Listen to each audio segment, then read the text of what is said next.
আমরা আসলে বাজেটের আকার নিয়ে এত বেশি ব্যস্ত থাকি বা এত বেশি উৎফুল্ল থাকি যে ছোট এর ইমপ্লিমেন্টেশনটা আমরা দেখি না। ধরেই নেওয়া হয়েছে বাজেট বাড়বে, মানে 320 টাকার যে সিগারেট, আমি একটা উদাহরণ দিচ্ছি, সেটা এখন 350 টাকা হয়ে। যখন আপনি একটা পণ্য কিনতে যাবেন, যেটা কমেছে সেটা বিক্রেতারা বলবে এটা তো স্যার আমার আগের দামে কেনা, আর যেটা বেড়েছে সেটা কিন্তু বাড়িয়ে দিচ্ছে। কাজে সাধারণ মানুষের কাছে কিন্তু এই বাজেটের মানে খুব বেশি মূল্য আছে বলে মনে হয় না।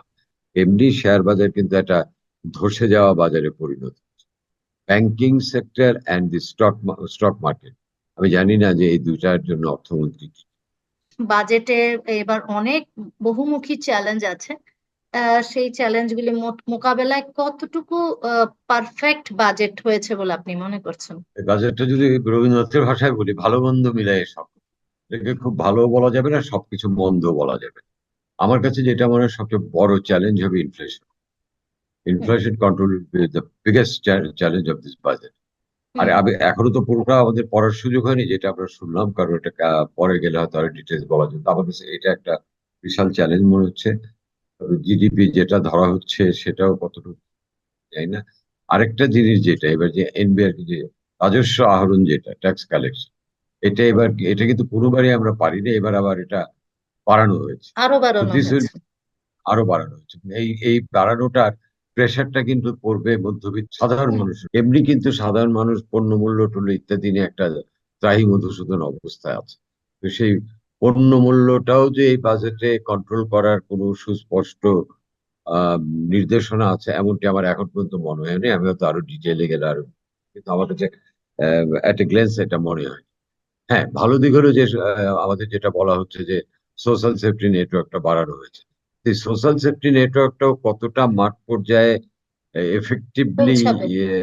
ইমপ্লিমেন্ট হয় সেটা নিয়ে সন্দেহ আছে। আসলে আসলে আমরা আসলে বাজেটের আকার নিয়ে এত বেশি ব্যস্ত থাকি বা এত বেশি উৎফুল্ল থাকি যে ছোট এর ইমপ্লিমেন্টেশনটা আমরা দেখি না। সাধারণ মানুষের জন্য যেটা, যেমন আমি এখনই আসার সময় আমি সিগারেট কিনতে গেছিলাম, ধরেই নেওয়া হয়েছে বাজেট বাড়বে, মানে 320 টাকার যে সিগারেট, আমি একটা উদাহরণ দিচ্ছি, সেটা এখন 350 টাকা হয়ে গেছে। এটা আমি যেটা কিনতে গেলাম, এই উদাহরণটা কতটা সঠিক জানি না, কিন্তু যেটা আমি মিন করতে চাচ্ছি, এখনো কিন্তু বাজেটের কিছু হয়নি, দাম কিন্তু বেড়ে গেছে। এবং আমি নিশ্চিত অন্যান্য যে পণ্যগুলি বেড়ে গেছে সেগুলিও বাজারে বেড়ে যাওয়ার প্রভাবটা পড়বে। কম যেগুলি ট্যাক্স রিডিউস করা হচ্ছে ওগুলো কিন্তু কমবে না। কারণ আমি খুব সাধারণ মানুষের ভাষায় বলছি, কারণ যখন আপনি একটা পণ্য কিনতে যাবেন, যেটা কমেছে সেটা বিক্রেতারা বলবে এটা তো স্যার আমার আগের দামে কেনা, আর যেটা বেড়েছে সেটা কিন্তু বাড়িয়ে দিচ্ছে। কাজে সাধারণ মানুষের কাছে কিন্তু এই বাজেটের মানে খুব বেশি মূল্য আছে বলে মনে হয় না। এই যে কালকে সংবাদপত্রে দেখবেন, সাধারণ মানুষের একটাই আগ্রহ থাকবে যে আমরা দুইটা কলাম ট্র্যাডিশনালে লিখি, কোনটার পণ্যের দাম বাড়লো, কোনটার দাম কমলো। এর বাইরে এই বাজেট নিয়ে মানুষের খুব আগ্রহ আছে বলে মনে করি না। মানুষের মধ্যে একটা পারসেপশন আছে যে বাজেট মানে সবকিছু বাড়বে। এবং বাংলাদেশের বাস্তবতা কিন্তু তাই। কাগজে কলমে এসছে, মানে বেশ ভালো ভালো কিছু ইনিশিয়েটিভের কথা আছে, যেটা সোশ্যাল সেফটি নেটওয়ার্ক। তারপরেও যেটা দেখলাম আমি এক নজরে, এখনো তো ডিটেলস দেখতে পাই, এখনো কিন্তু প্রিন্টেড ভার্সন হ্যাঁ, পাইনি। আপনি জাস্ট সিগারেটের দাম প্রতিবার বাড়ে, এটা হলো গতকাল আমাদের বাসার পাশেও যে একটা মুদি দোকান আছে, সে বলছে যে আপা কিছু টাকা দিতে পারেন। আমি বলছি, কেন, কি হয়েছে? বলে লাখ 2 টাকার সিগারেট কিনে রাখি, তাহলে একটু লাভ হবে, কালকে তো বাড়বে দাম। খালি সিগারেট না, তো আপনার সব পণ্যই বাড়বে। সিগারেটের দাম আপনি যে দেখেন, বাড়বে সেটা জানাই না কথা। না সেটা ঠিক আছে, আমার কথা হচ্ছে বাড়ুক, কিন্তু এখনো তো সেটা বাড়বে তো মানে বাজেট পাস হওয়ার পরে। কিন্তু বাজারে কিন্তু এখনই এটা হয়ে গেছে। আর ইনফ্লেশনের যেটা বলা হচ্ছে, ইনফ্লেশন কন্ট্রোলটা, কারণ দেখেন ডেভেলপমেন্ট আমাদের যে ঘাটতি বাজেট যেটা, সেটা তো আসবে ফরেন এড থেকে, তাই না? মানে পূরণ করার একটা মাধ্যম সেটা। ফরেন এড নির্ভরতা নিয়ে ইনফ্লেশনটা কতটুকু গভর্নমেন্ট পারফেক্টলি কমাতে হ্যান্ডেল পারবে। করতে পারবে, I mean doubt, number one. Number two হচ্ছে, দেখেন আমাদের এই যে কালকেও সংসদে দেখলাম এটা আলোচনা হয়েছে যে আমাদের যে প্রজেক্ট ইমপ্লিমেন্টেশনের যে লেন্দি প্রসেস, এগুলো প্রজেক্ট কস্ট গুলি বেড়ে যায়। এবং এই যে কস্ট গুলি বাড়ে, এগুলি কিন্তু প্রত্যেকটা foreign aided, maximum foreign aided. এই কস্টটা বেয়ার করতে হয় কিন্তু আমাদের।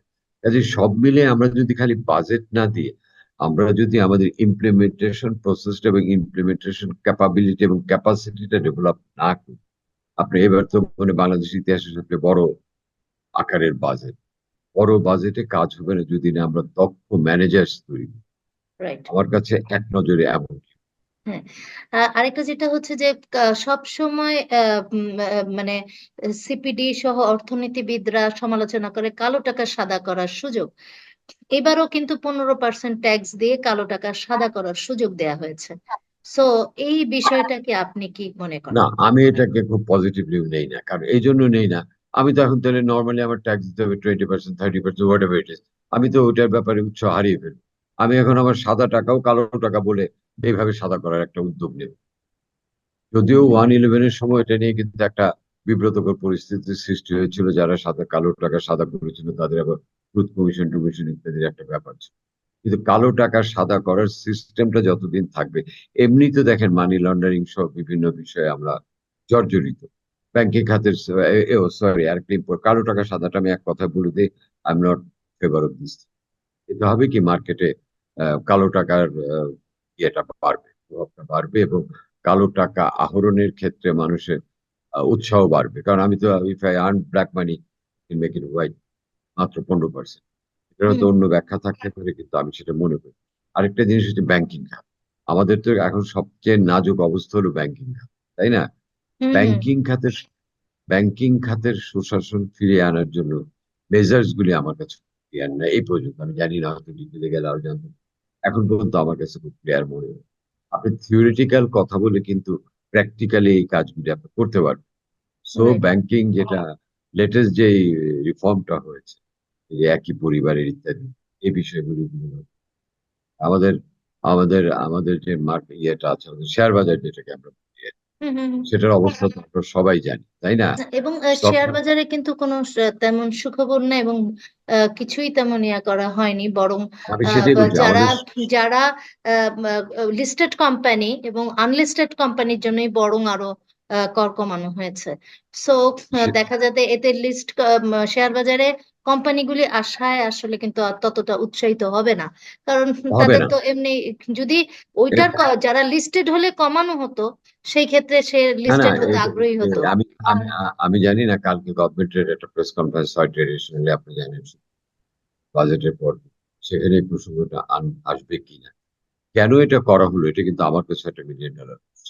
অত ডিটেলে গেলে জানতে পারবো, কিন্তু এতে উৎসাহ হারিয়ে ফেলবে। এমনি শেয়ার বাজার কিন্তু একটা ধসে যাওয়া বাজারে পরিণত। Banking sector and the stock market, আমি জানি না যে এই দুইটার জন্য অর্থমন্ত্রী কি হুম। যদি না আরেকটা করেন। যেটা আপ- আরেকটা আপ- যেটা কাজল ভাই, আরেকটা যেটা আমার দৃষ্টিতে এসেছে সেটা হচ্ছে যে সরকার বারবার বলছে যে ডিজিটাল বাংলাদেশ বিনির্মাণ করতে চাচ্ছে, এবং এবারের স্লোগানটাও সেরকম দিয়েছে। সেই ক্ষেত্রে কিন্তু ইন্টারনেটের দাম বাড়িয়ে দিয়েছে, মোবাইল ফোনেরও কথা বলার চার্জ বাড়িয়ে দিয়েছে। আগে মানে 100 টাকা ঢুকালে সেখানে এখন মনে হয় 63 টাকা মানে কথা বলতে পারবে মানুষ 100 টাকা এই ঢুকলে। আমি তো কিন্তু আপনাকে প্রথমে, এইসব বিবেচনায় আসলে আপনি কি মনে করেন, আসলে এটা ডিজিটাল আমি বাংলাদেশ গড়ার সাথে এটা কি আসলে সামঞ্জস্য? না না, আমি কিন্তু প্রথমে একটা কথা বলেছি, এবার যে রাজস্ব আহরণে বিভিন্ন দিস ইজ এ সেক্টর, তাই না? অন্য যেভাবে টার্গেটটা বাড়ানো হয়েছে, আরো কোন কোন জায়গায় কোপ পড়ে আপনি দেখেন। সেটাই বলছিলাম যে সাধারণ মানে মানুষের, কারণ যারা বড় আছেন তারা কিন্তু ট্যাক্স দেন, এবং ট্যাক্স ফাঁকি দেওয়ার, ফাঁকি বলতে আমি, তাদের তাদের এক্সপার্টস আছে যারা জানে যে কিভাবে কোন সেক্টরে কিভাবে ট্যাক্সটা ইয়ে দেয়। তা আপনি আলু পেঁয়াজ কেনার থেকে শুরু করে মোবাইল ফোনে কথা বলা, আপনার কিন্তু লয়ারও নেই, কিছুই নেই, আপনি কিন্তু ডাইরেক্টলি এফেক্টেড হচ্ছে।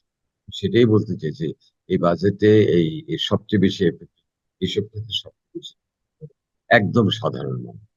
কাজে তাদের জন্য এই বাজেটটা খুব সুখকর কিছু বলে এখন পর্যন্ত আমার মনে হয় না। আমি ডিটেলস যখন পড়বো বা জানবো তখন হয়তো একটা গ্ল্যান্স আমার কাছে এটাকে খুব থ্যাংক খুব ইউ ভেরি খুব মাচ, আপনার আমার সাথে কথা বলার জন্য, আমাদের সময় দেওয়ার জন্য অনেক ধন্যবাদ। প্রয়োজন হলে আবার আপনার সাথে যোগাযোগ করবো। সে পর্যন্ত ভালো থাকুন, সুস্থ থাকুন, দেখা হবে।